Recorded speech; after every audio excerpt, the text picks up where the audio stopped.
Hello, everyone.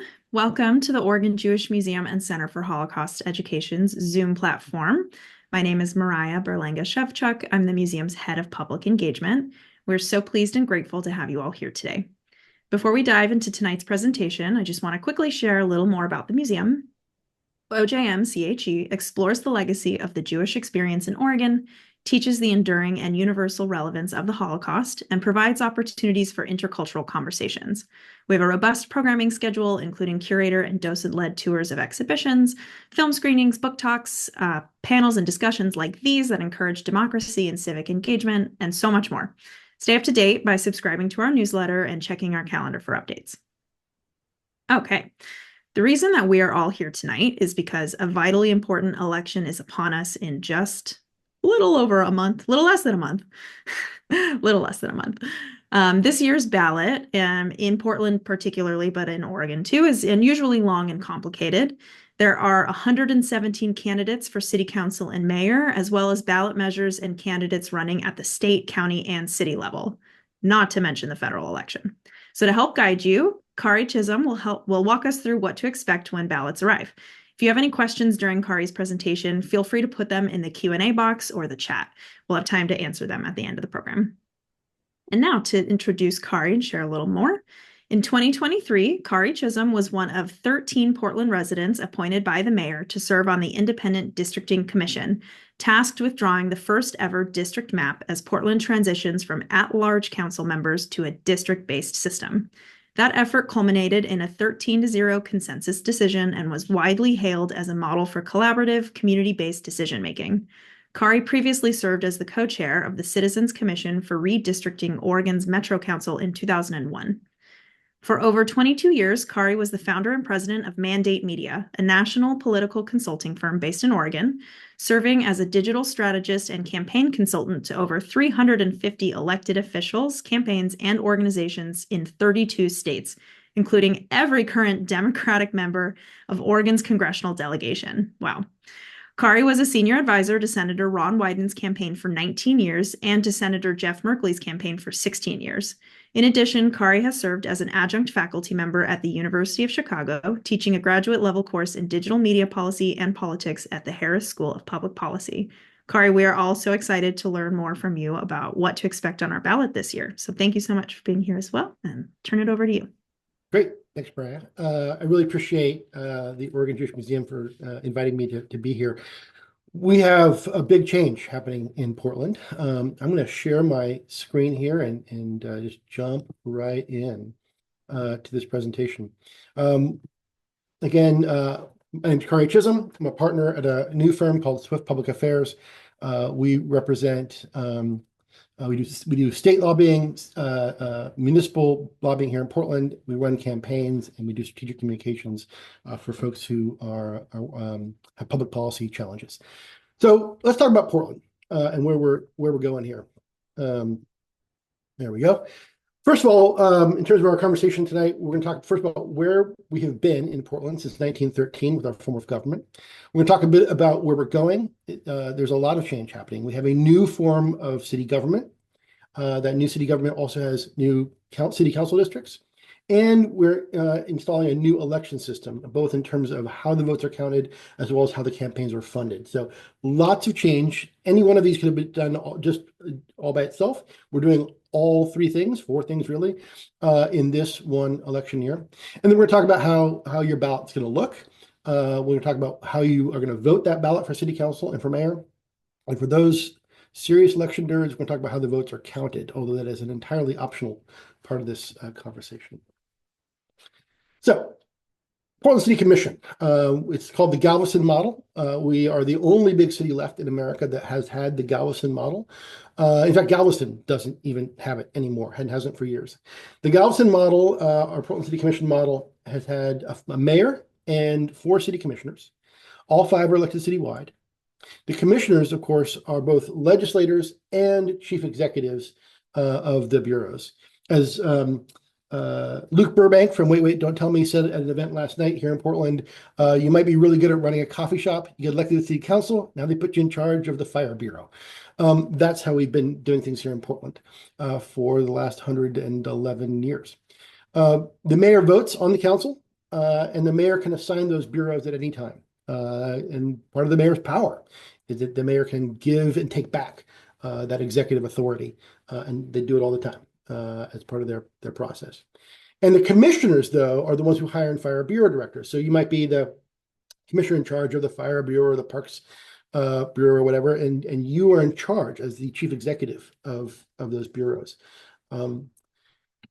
There are, of course, lots of things that argue in favor of that system. You know, the commissioners are responsible; they're accountable for their bureau's actions. If you don't like how the Parks Bureau is being managed, you can vote out the Parks Commissioner.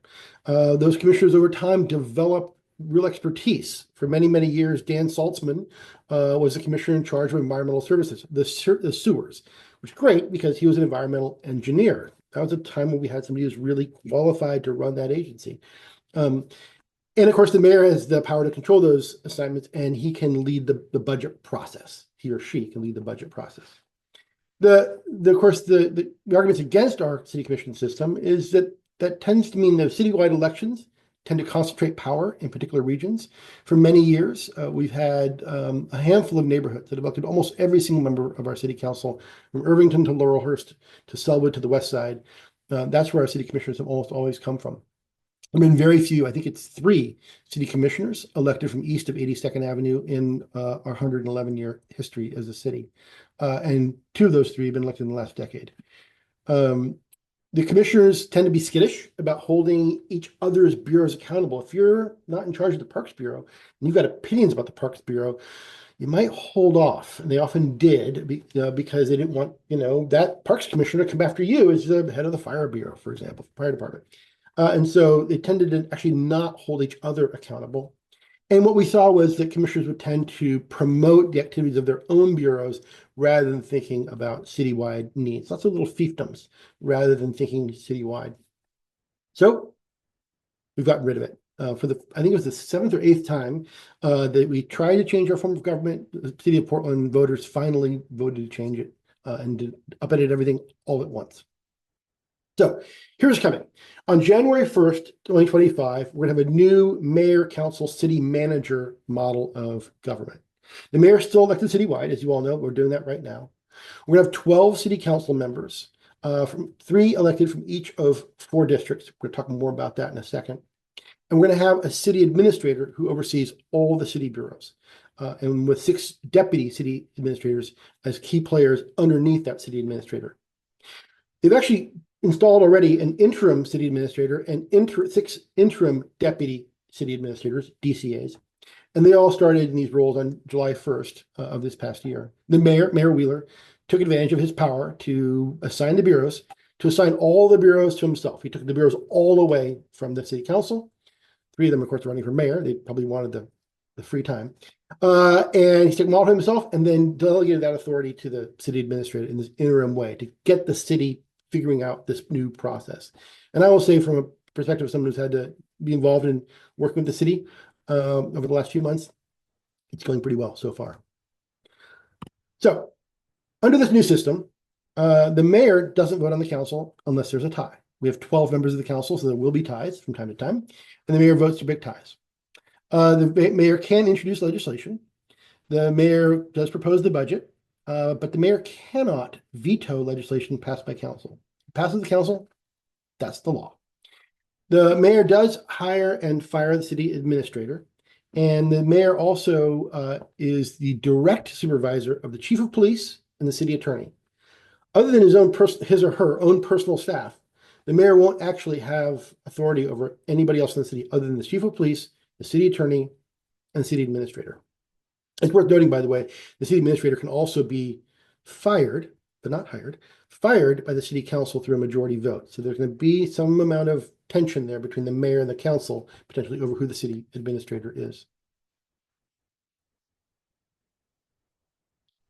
The city administrator oversees all the bureaus, and he or she will do that through 6 deputy city administrators. Those folks will then oversee those bureaus individually. A whole new layer of government, those DCAs, and they have all been selected already in their interim roles, and the new city administrator presumably selected in January or shortly thereafter by the new mayor, will have the option to retain or dispatch those 6 deputy city administrators. I will say that the 6 folks who've been selected who are already there are some of the best folks we have currently working in the city, and they're so far looking like a pretty good group. The city council, again, we're gonna have 12 city council members elected from 4 districts. They will, once they're elected in January, have to determine their entire internal process. Some drafts are being circulated, ideas, but the council will have to figure out its own process, its own legislative process. We do know that under the charter, they will select a council president and a council vice president. That council president will set the agenda for the council. It remains to be seen what kind of council president we're going to have.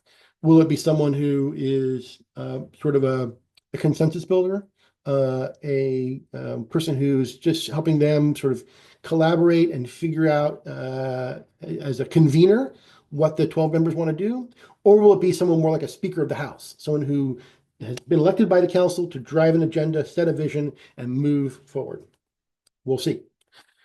The council, again, no longer in charge of bureaus, will have basically 3 roles. Again, legislation, which will be now done through a committee process. We don't have a committee process right now at City Council. Right now, when they do hearings, the whole City Council sits, and the public comes in and has just testify. Under this new system, there will be committees, and the committee place will be where legislation is developed, and where the public will have a chance to testify. By the time it comes to council, they'll be voting. They'll be discussing amongst themselves, and they'll be voting as a legislative body, much as you do in the state senate or the state house. Nobody testifies, the public doesn't testify in front of the entire state senate. They do it at committee level. One advantage that has is that right now, oftentimes when the city's considering a policy, it gets sort of deliberated and sorted out behind closed doors. No more than 2 members of the council can ever meet to talk about public policy. Otherwise, it's a quorum in a public meeting. But their staff will tend to get together and sort these things out, usually behind closed doors, usually with stakeholders. By the time something comes to council, it's pretty baked. It's kind of done. There are occasionally amendments at the council level, and sometimes there is some question as to whether there are 3 votes to pass something. But the proposal is pretty much done. Under this new system, they're going to go through committee process, and we're going to see proposed legislation in public before it's completely baked. They're going to have amendments and hearings and all that stuff, and then it will move to the full council for final approval. They'll be also working on the budget, of course, and they'll be doing constituent services. In fact, one great advantage of this new system is the amount of time that will now be given over to these city council members to really be out in the community. There are going to be district offices, and they'll be working on constituent services. One of the big questions about constituent services, though, is what level of engagement will individual council members have directly with bureaus? For example, if you call into your council member and say, there's this terrible pothole on my street, will that council member be able to call directly to the PBOT department that is filling potholes? Can they go directly to the director of PBOT? Will PBOT have a council liaison manager?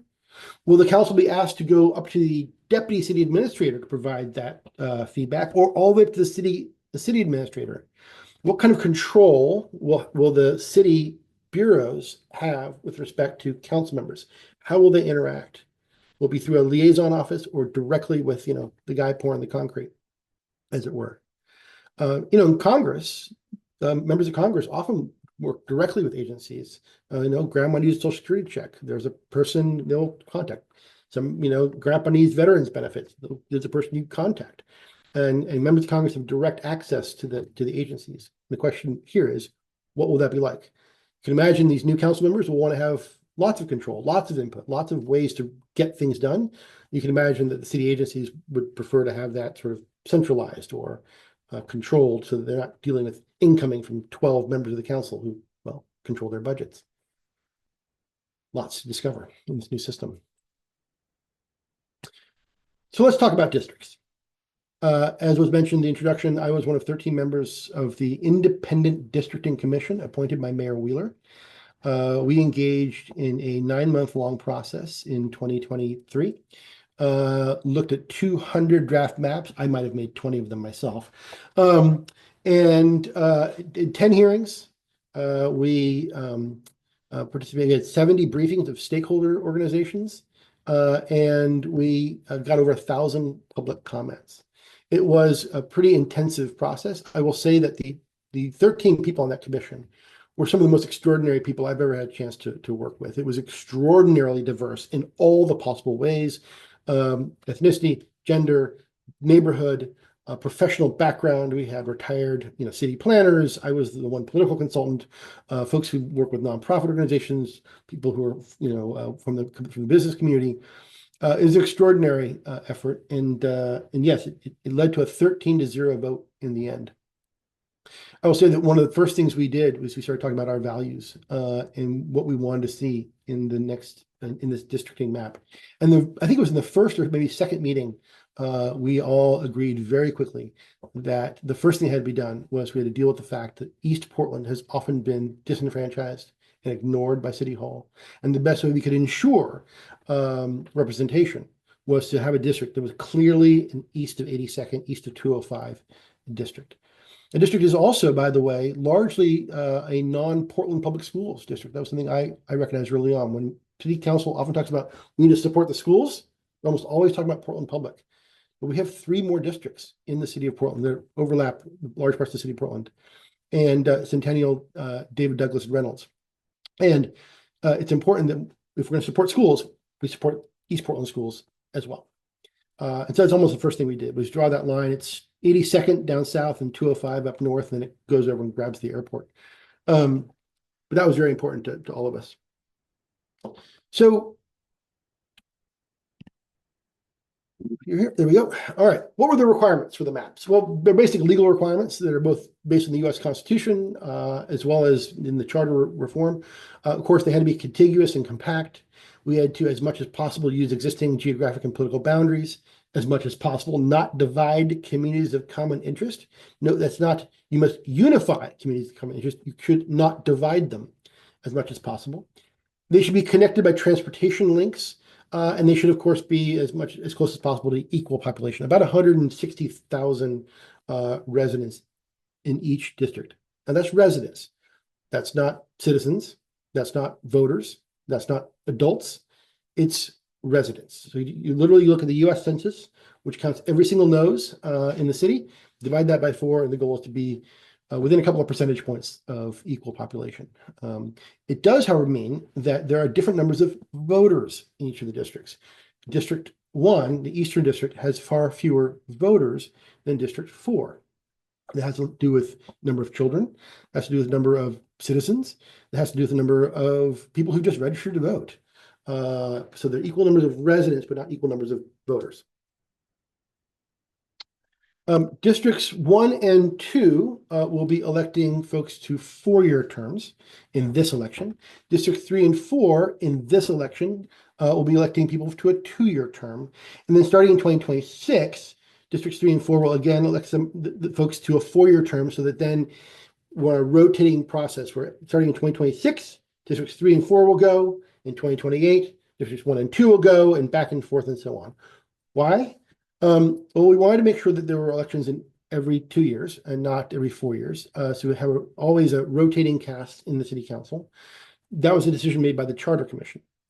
The Independent Districting Commission, we were responsible for selecting the numbers 1, 2, 3, 4, and to do so in a way that, again, 1 and 2 would elect 4-year terms, and 3 and 4, I got that backwards. I'm sorry. No, that's right. No, I got that right. I'm sorry. 1 and 2 are 4-year terms, and 3 and 4 are 2-year terms. Why? Because we wanted to maximize the number of voters overall that vote in these elections. 1 and 2 have lower voter turnout, and so they are going to be on presidential election years. 3 and 4 have historically had greater voter turnout, and so they're going to be on the non-presidential years or the gubernatorial years.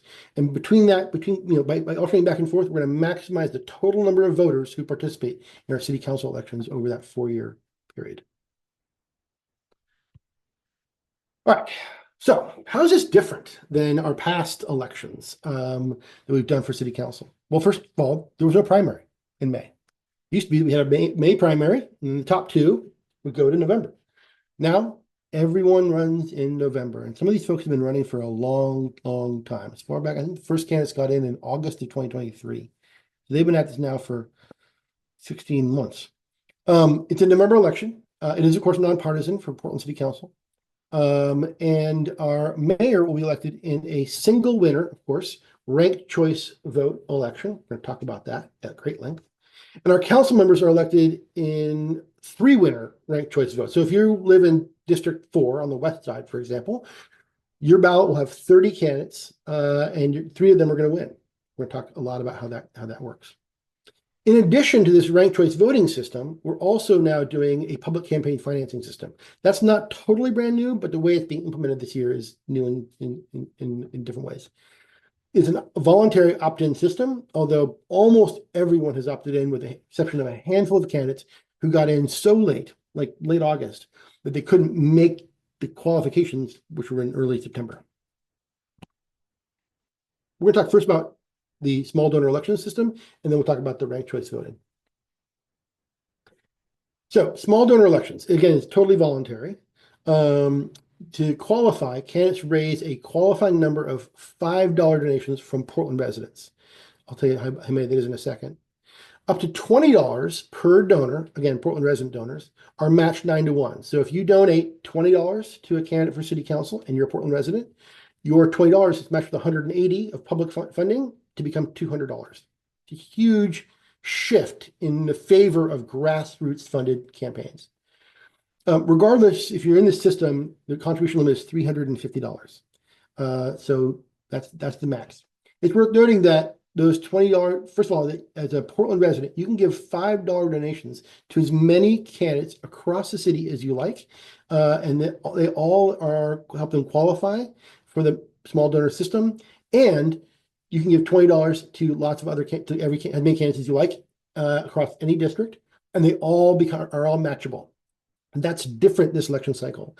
Previous elections, last several elections, we had what was called the land rush rule, which meant that as a donor, only my first $5 donation helped someone qualify, and only my first $20 donation was matchable.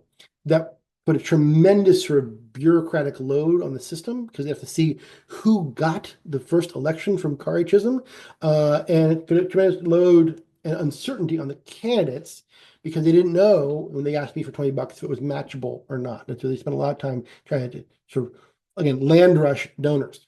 That's why in some cases, some candidates got in early this year because they thought that was going to be the rule again this year.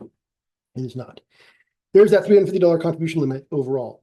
If you don't opt into this system, you don't get the matching thing, and you're subject to a $579 limit based on a ballot measure called honest elections that Portland voters passed before they passed the small donor elections system. So that small gap between 350 and 579 is why a lot of folks decided to go with the to opt into small donor elections. There wasn't a lot of reason not to, unless you were just got in too late. So mayoral candidates, there's only one tier. In order to qualify for matching donations, mayoral candidates had to find 750 $5 or more donations from Portland residents. If they do that, they get $100,000 in matching funds. Now, of course, in order to get to $100,000, again, it's 9-to-1, so they had to raise essentially $10,000 in small donations, and they do that, they get to the $100,000 in matching funds. That was supposed to be under the law $750,000 in matching funds. But due to budget constraints, because this election, again, we have not just 2 city council elections, we have 12, and we have not the usual 12 or 15 or 20 candidates. We have 98, and a whole lot more of them are matchable because they got rid of the land rush rule. So these mayoral candidates are now capped at $100,000 in matching funds, not $750,000, which has meant it's been much harder for every candidate running for mayor actually pull together the kind of funds they need to run television ads and send direct mail and all that sort of thing. You're seeing a lot less stuff in your mailbox, on your TV, in probably a little bit more in digital ads. 5 of the 19 candidates for mayor have qualified, and the ability to qualify is now over. The deadline is passed. So the 5 are Carmen Rubio, Rene Gonzalez, Keith Wilson, Mingus Mapps, and Leave Ossus. They've qualified. They've received 100,000, or they'll receive up to $100,000. I believe Leave Ostus is up to 85 now, and she can continue to raise and climb to that $100,000 mark. The others have all maxed out that 100K. On the city council side, there are actually 3 tiers. 250 donations qualifies you for $40,000 in matching funds. And they had to do that by early September. Having gotten into the system by early September with the 250, they can continue to climb towards 750 donations to qualify for $80,000 in matching funds, and then 1,250 donations to qualify for $120,000 in matching funds. Again, $40,000, $80,000, and $120,000 are the tiers. That's down from what was expected to be $100,000, $200,000, and $300,000, again, due to those budget constraints. And 47 of our 98 candidates for city council have qualified. And yes, that's a correct number, no typo there. 98 people are running for Portland City Council in this election. No more than 30 in any one district. And 47 of them have qualified for matching funds. And so there's an enormous amount of money going out the door. And they're all chasing these donations. So let's turn our attention now to ranked choice voting. That's what the ballot is going to look like. You're going to see candidates on the left-hand side in a column, and you're going to see 6 columns where you can vote. Now, some people say it's very complicated. I have argued repeatedly with many, many people. I don't think it's that complicated. I think any 4-year-old can go to Baskin Robbins and tell you their 6 favorite kinds of ice cream in order. That's all you have to do. Identify your 6 favorite candidates and rank them how you like them. There's some homework. You got to get out that voters pamphlet and decide who you like. Identify what endorsements matter to you, what issues matter to you. Have you met someone? Have they come to your door? But all you have to do is rank your top 6 and rank them how you like them. We'll talk more about that in a second. But that's the idea. And that's going to be true for both the mayor ballot and the city council ballot. They're both going to look exactly like this. Now, you don't have to rank. The rule is you rank up to 6, but you don't have to use all those ranking slots. But you can't rank one candidate in 2 spots. You can't say this person is so great, I'm going to be my 1st place and my 2nd place and my 3rd place. That won't make any difference at all. They're going to eliminate the extra rankings and just advance your lower ranks up higher. By the same token, you can't rank multiple people in the same rank. That'll wipe out all of your votes. Don't rank 3 people in 1st place. That will count as nobody. And whoever you put in your 2nd will come up and be your 1st. So, every row, every column should have exactly 1 bubble filled. Up to 6 different ranks. Again, you can rank up to 6. You don't have to. But my recommendation, and we're going to come back to this after we talk about how the votes are counted, my recommendation is that you should use all 6 spots. That maximizes your personal influence on the outcome, right? If you love someone, rank them number 1. There's no more strategic voting going on here. If there's someone you hate, definitely rank 6 people so that that person you don't like is off the board entirely. If you leave blank spots, it means that everyone you've left unranked is tied in your mind, and you will no longer have influence on the outcome if it comes down to that. You're going to hear a lot of folks out there, organizations saying, here's our top 3, or rank these 2 and don't rank these other people. That's all fine. Organizations that are endorsing, they have their own strategic reasons for why they're saying that. But as a voter, if you want to have the maximum influence on the outcome of the election, rank all 6. And you don't need to worry about, is there some strategy that you need to do? Part of the whole reason ranked choice voting exists is because of the 2000 presidential election, where you had a large number of voters out there who really liked Ralph Nader. And their second choice would have been Al Gore. You vote for Ralph Nader, Al Gore loses the election because in Florida, those folks who would have voted for Gore voted for Nader. And so George Bush has the most votes. We can not talk about the rest of the nonsense around the Supreme Court and all that. But that's where this really comes from, is the idea that, there are spoiler candidates. There are candidates you might like. You have to vote for the lesser of 2 evils in order to make sure that the person you really hate doesn't get elected. Ranked choice voting is designed to eliminate that. The whole idea is you rank them how you like them. No need to do any strategic voting of any kind. Rank them how you like them. If you like someone the best, vote them number one. You like someone second best, vote them number two. If there's someone you hate, make sure you rank all six and leave that person off. If you rank two and then leave the rest blank, that person you hate may have other people voting for them, and you've abandoned your ability to advance someone above them by ranking someone 3 or 4 or 5 or 6. So, if all you care about is how you vote your ballot, feel free to stop here. We're done. That's the whole conversation about how you vote your ballot. Rank them how you like them, put them in the order you like. But for the next 20 minutes or so, I'm going to talk about how the votes are counted, because there seems to be a lot of confusion about that and a lot of folks who are curious about that. But again, if all you care about how you vote your ballot, stop here. Okay.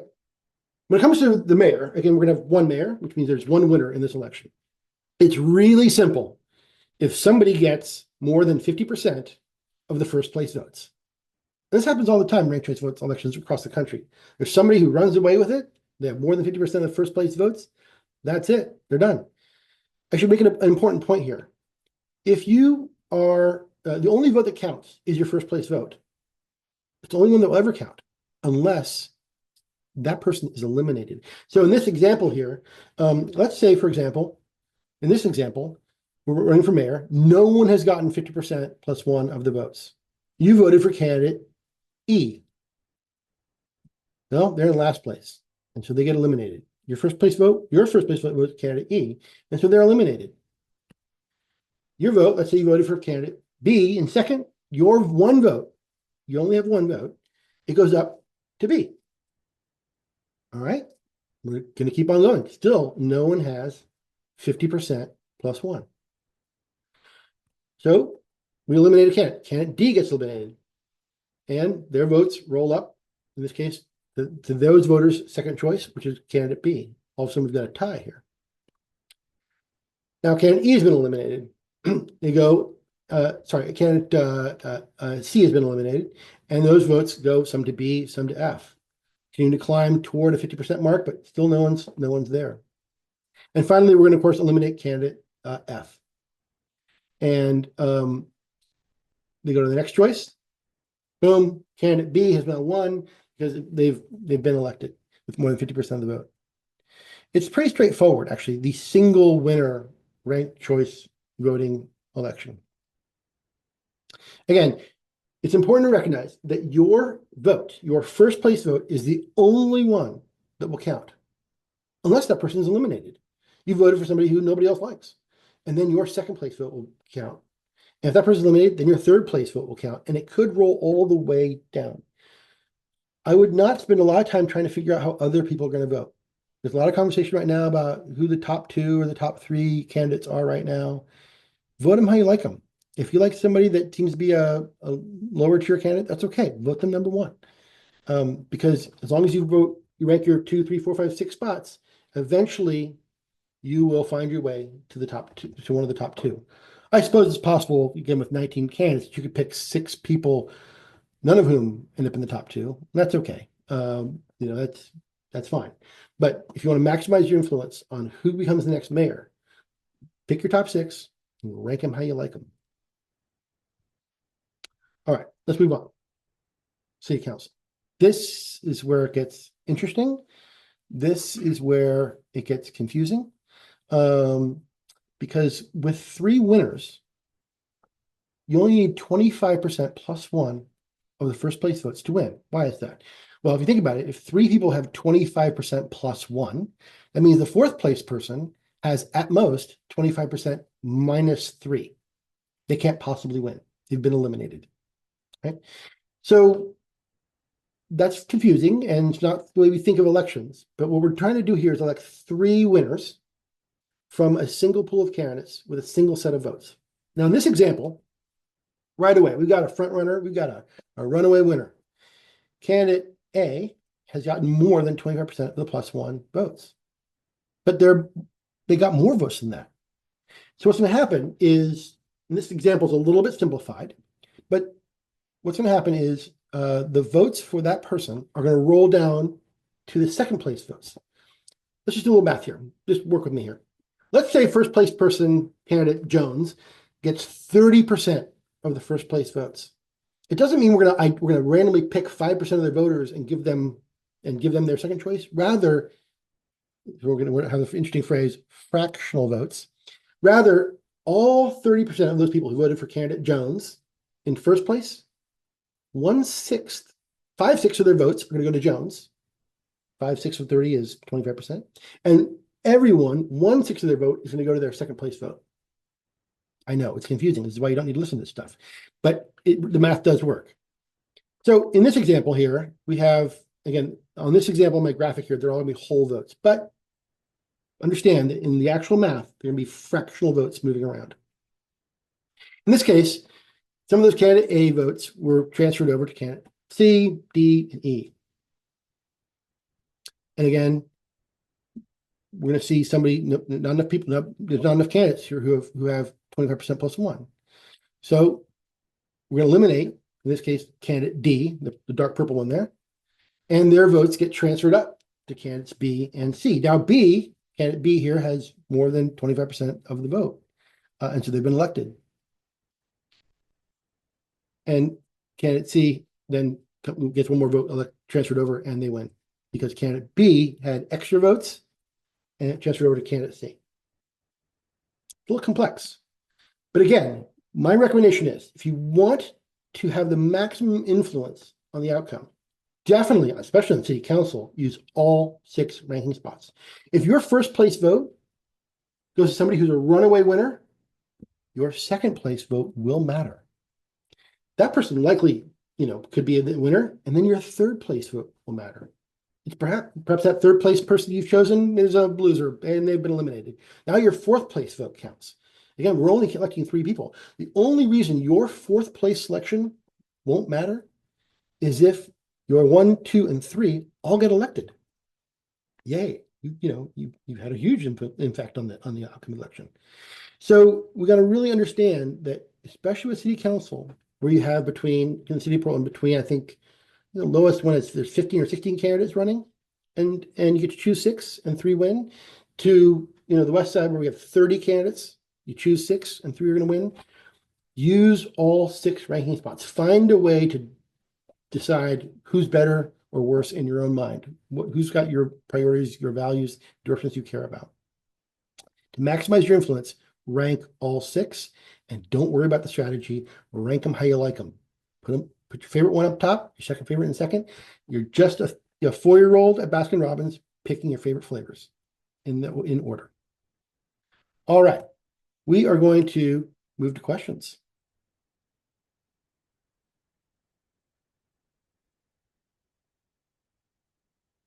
All right. Do we have questions? Kari, thank you so much.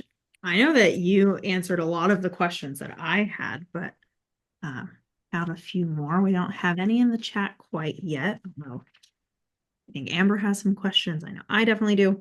I'm curious, how has ranked choice voting worked in other states? Do we have models that we can measure ourselves against? And what can we expect? How can we expect this to change the shape of our city over the next few years? That's a great question. So I actually participated as a political consultant in the 2018 Democratic primary for governor of Maine. My client came in second. And it was the very first ever statewide election in American history that was done ranked choice. And what's interesting about how it's changing elections in other places and in Portland is now there's no longer a reason for candidates to go negative. Right? If I'm running, I not only want to win votes, but I want my rivals' supporters to choose me second. And so if I attack somebody, all I'm doing is pissing off their supporters. They're not going to vote for me, and I'm elevating them. And so what we're seeing actually in the city council election, and frankly, more or less in this mayor's race, a pretty positive election. The mayor's race is getting a little testy right now, but in the city council races, it's all positive all the time, which does I think make things a little bit more pleasant for voters. It also means they're talking about issues and values rather than trying to dig up dirt on each other, and so that's pleasant. It also means that we're going to have a council that then is set up to be more collaborative, right? You're not going to have people elected who got elected by beating on each other. They're coming in a collaborative mindset. And I think that's very important to move things forward in the city.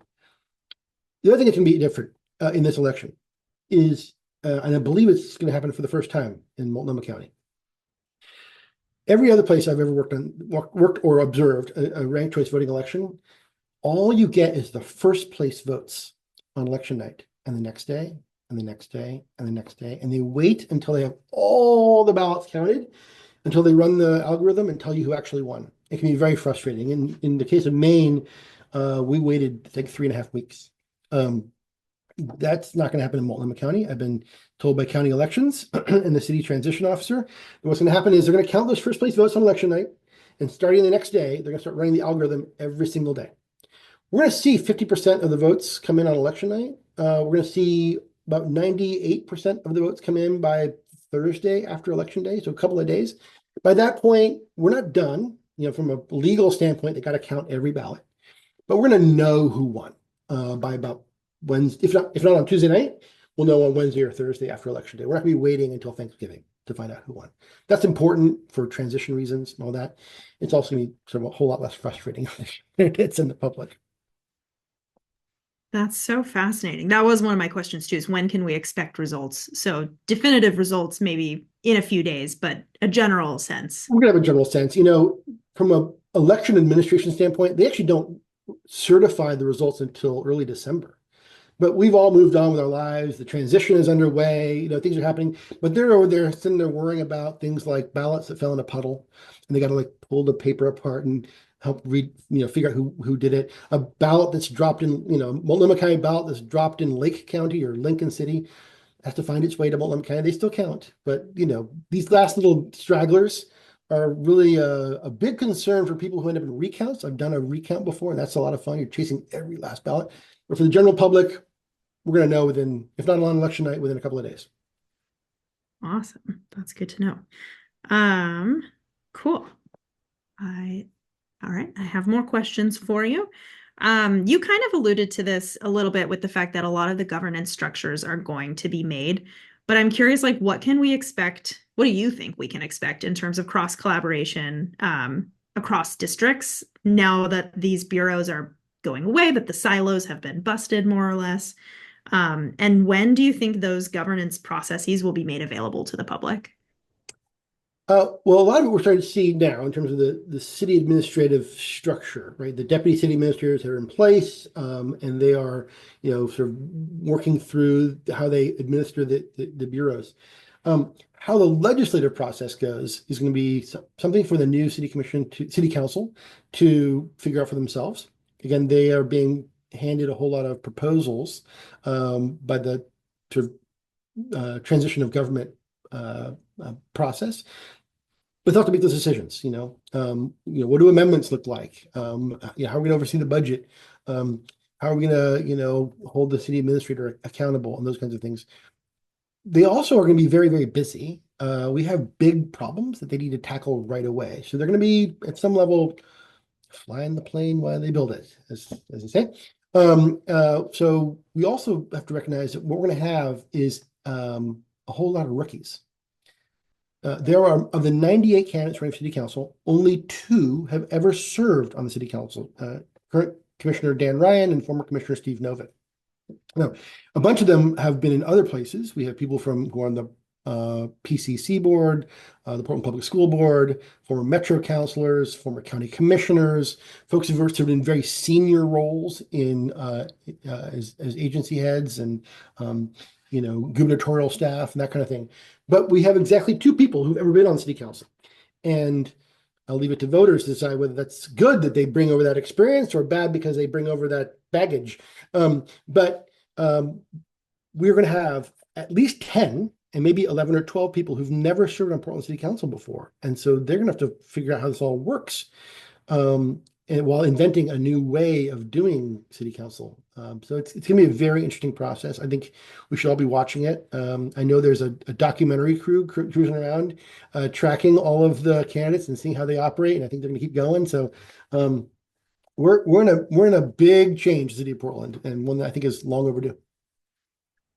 Yeah, I remember when I moved here and I learned about the commission structure, and I was just so bewildered that we had this, and so glad to be able to vote on changing it, and that it's the changes are coming. And um, on that note, on another change that we're excited about, we have a question from the audience about ranked choice voting. Their question says, "How does ranked choice voting eliminate possible bias on the order that ballots are counted?" The order that ballots are counted. So the order of the ballots being counted doesn't matter at all. We're going to see, ballots are going to come in. Some people, by the way, you're going to get your ballot in the next day or two. They're being mailed today, and so you're going to get some people get them tomorrow. Most everybody should have them by Friday.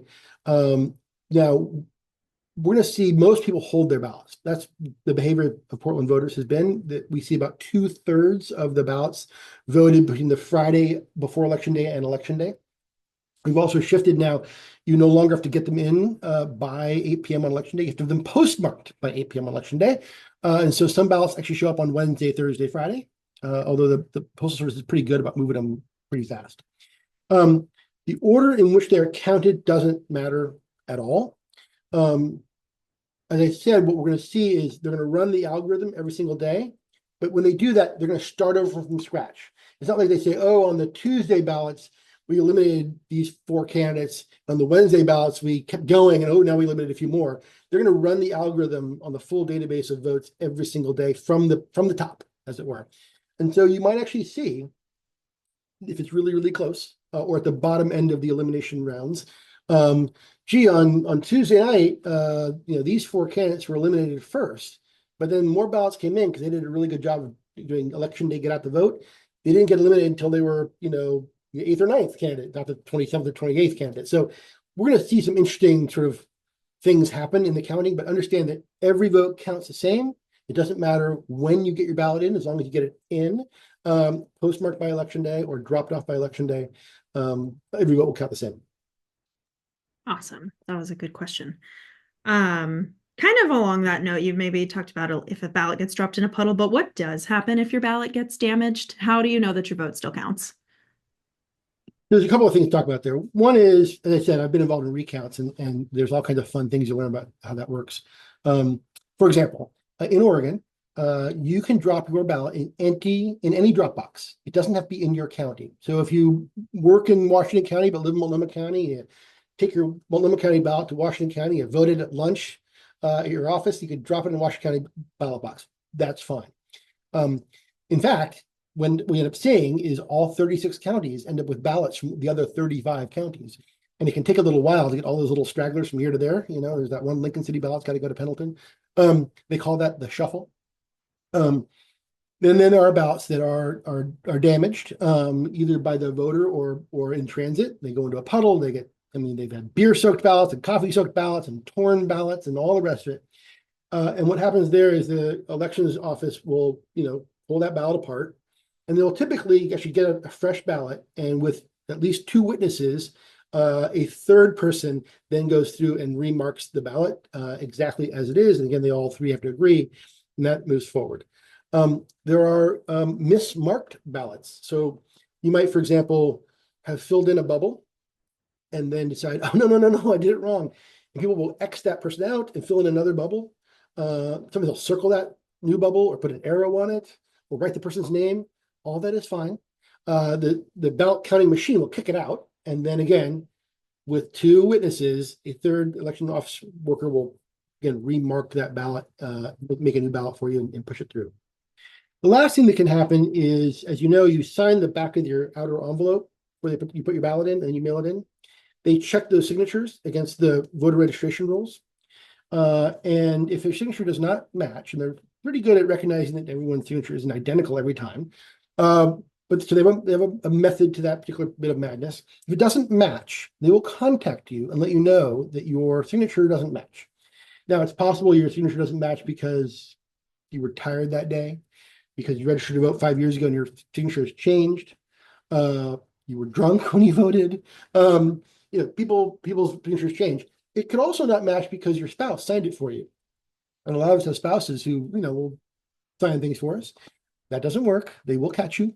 I've had more than a few friends go like, "Oh, my wife signed it for me," and you got to go in, and your choice is to ignore the notification, in which case your vote will not count, or go into county elections and cure your ballot, sign it for real, and then your vote will count. And there's a deadline for that process. And generally speaking, people mostly ignore that whole process unless there's a recount happening, in which case campaigns will try and identify which of their supporters are the ones that need to have ballots cured, and they'll go chase them down and harass them until the end of time for the deadline. Yes. Well, that restores a lot of faith in our democratic system for me, just to know that there's so much Yeah. checks and balances. Counting elections works very hard to make sure they count every single ballot and to understand what the voter's intent was. They're looking at a ballot and there's a person who's bubbled in and then crossed out, another one circled and a name on it. They're going to work really hard to figure out what exactly that voter intended and make sure that vote is counted that way. We have a follow-up question in the chat about this. How do the witnesses get chosen? Are they the same people for every single ballot that have an issue, or does it rotate? So it typically starts with the internal county elections staff. But when we're in a recount mode, what typically happens is the two or more campaigns that are involved in that recount are allowed to send witnesses in, and they're not allowed to talk. They're not allowed to touch. They're not allowed to have opinions unless they just formally object and say, "I think you've mismarked that ballot. You've miscounted that one, and we're going to have a conversation about it." And then they pull that ballot aside and bring in a lot more people to have a conversation about, well, did it, they bubbled in something, they X'd it out, and then there's a little weird dot in that other bubble. Do they mean to fill that out, or they just drop their pen? Is that they intend to vote that way? When that person wrote Adam, maybe it's Adam, maybe it's Andy. We're gonna have an argument about that handwriting, right? That kind of conversation will tend to happen. But in a recount mode where it really counts, where every vote counts, it'll be both sides or more than one side in this case. We'll come in and oversee that. Awesome. We have another question about the districts themselves. Will they ever be redrawn, like when a new census comes out? How is that planned out for the future? Yeah, so every 10 years, the Constitution requires us to do a nose count across the country. And the Supreme Court had ruled in the 1960s that every district must be, within a reasonable range, equal in size. So yes, after the 2031, no, the 2030 census, the numbers will come out in early 2031. And then in 2031, there'll be some sort of another districting commission that will adjust these boundaries a little bit, or maybe a lot. They could completely redraw them in a whole new way. More than likely, they'll just tweak to make sure the population, is correct. And then it'll be in the 2032 election, which will sync up then with the congressional maps and the state legislative maps and all the rest of it. The only reason we did this in 2023 this time is because this was a brand new charter change in 2022. Awesome. Thank you. Every 10 years. That's good to know.